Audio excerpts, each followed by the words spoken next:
77వ గణతంత్ర దినోత్సవం సందర్భంగా ప్రకటించిన పద్మ పురస్కారాల విశేషాలేంటో ఇప్పుడు చూద్దాం.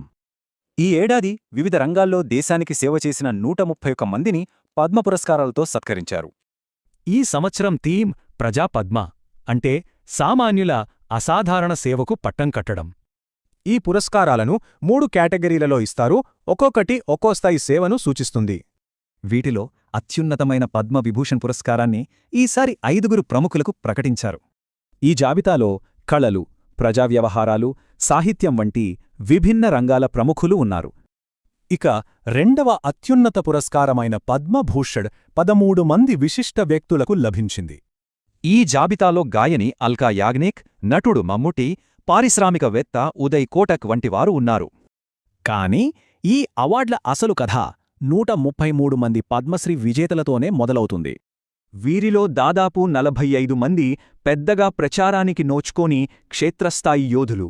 ఉదాహరణకి కర్ణాటకకు చెందిన మాజీ బస్ కండక్టర్ అంకే గౌడగారి కథనే తీసుకుందాం. బస్ కండక్టర్గా ఉంటూనే తన గ్రామానికి ఒక భారీ గ్రంథాలయాన్ని బహుమతిగా ఇచ్చారు.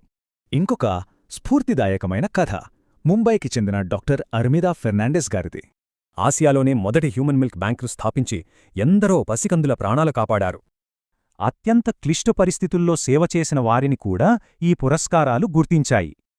ఛత్తీస్గఢ్లోని నక్సల్ ప్రభావిత ప్రాంతాల్లో పాఠశాలలు నడిపి బుద్ధిటాటి ఎంతో ధైర్యాన్ని చూపారు. ఈ కథలు కొన్నే మాత్రమే. ఈ అవార్డులు మన దేశ వైవిధ్యాన్ని ప్రతిబింబిస్తాయి. ఈ ఏడాది పురస్కార గ్రహీతల్లో 19 మంది మహిళలు, 6 ప్రవాస భారతీయులు కూడా ఉన్నారు. ఇక క్రీడారంగం విషయానికొస్తే ప్రస్తుత తారలతో పాటు దిగ్గజాలకు కూడా గుర్తింపు దక్కింది. ఒకవైపు ప్రస్తుత కెప్టెన్ రోహిత్ శర్మ, మరోవైపు టెన్నిస్ దిగ్గజం విజయ్ అమృతరాజ్ ఇద్దరినీ గౌరవించారు. దీన్నే ప్రభుత్వం ప్రజాపద్మ అనే ఒక కొత్త వరవడిగా చూస్తోంది. అంటే ఉన్నత వర్గాలకే కాకుండా క్షేత్రస్థాయిలో సేవ చేసేవారిని గుర్తించడమే దీని లక్ష్యం. మరి ఇలా క్షేత్రస్థాయి సేవను గౌరవించడం ద్వారా ఒక దేశంగా విజయాన్ని ఎలా చూస్తున్నాం?